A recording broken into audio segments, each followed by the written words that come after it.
Il y a un bilan de la décentralisation. Le bilan, c'est que les compétences qui ont été transférées dans les collèges, dans les lycées, etc., montrent que ça a fonctionné. C'est-à-dire qu'on a eu une amélioration globale de la qualité du service. Il y a une autre question, c'est-à-dire que en même temps, la décentralisation, elle est toujours au milieu du gué. Pourquoi elle est au milieu du gué? Parce que, en fait, l'État ne cesse de produire de la norme. Donc, par exemple, on a transféré la formation professionnelle de manière très forte avec les lois Raffarin. Bon, on aurait pu penser que c'en était terminé des politiques de l'État en la matière. Pas du tout.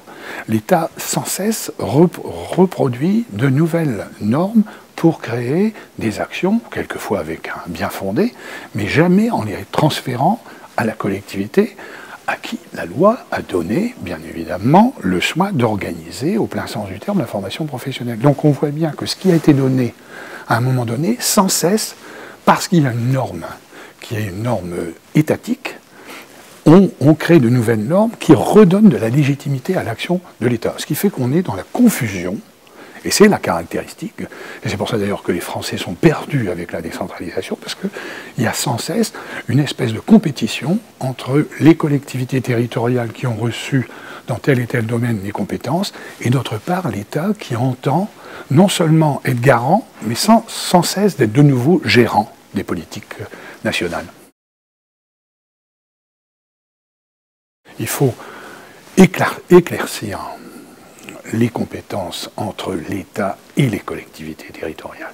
En fait, c'est pour ça qu'il y a eu un faux diagnostic, une erreur de diagnostic dans le cadre de la loi, de la réforme territoriale telle qu'elle a été votée l'année dernière, c'est-à-dire c'est l'idée qu'il y a en fait de la compétition intercollectivité. Elle existe, mais c'est pour, je dirais, entre 10 et 13% des crédits globaux.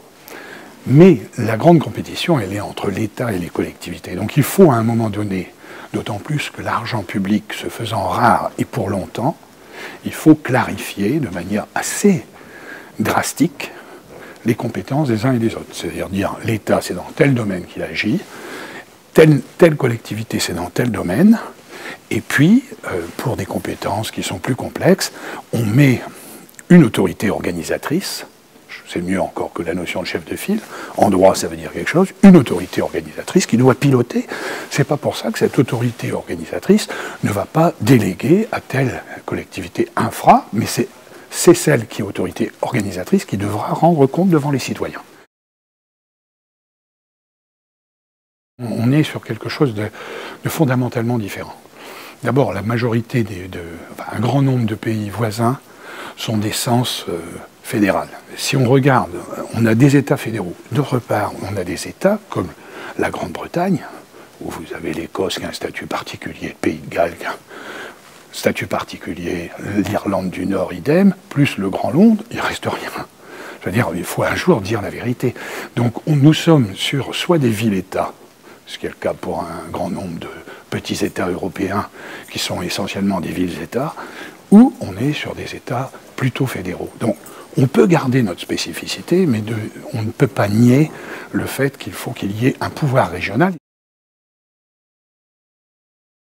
Le premier pouvoir régional, si on veut éclaircir, c'est de donner des compétences réglementaires dans des domaines que la loi, le législateur national donnera, aux régions, en disant dans tel domaine, c'est même vous qui faites les règlements. Et à ce moment-là, ça permettra, dans des domaines que les régions connaissent bien, comme la formation professionnelle, parce qu'il faut faire la même formation professionnelle sur tout le territoire français. C'est une vraie question. Dans des domaines expérimentaux où moi je voudrais, où la faillite de l'État est caractéristique, je pense à la politique du logement, qui est un scandale pour les jeunes, par exemple, dans notre pays, dans beaucoup de grandes villes.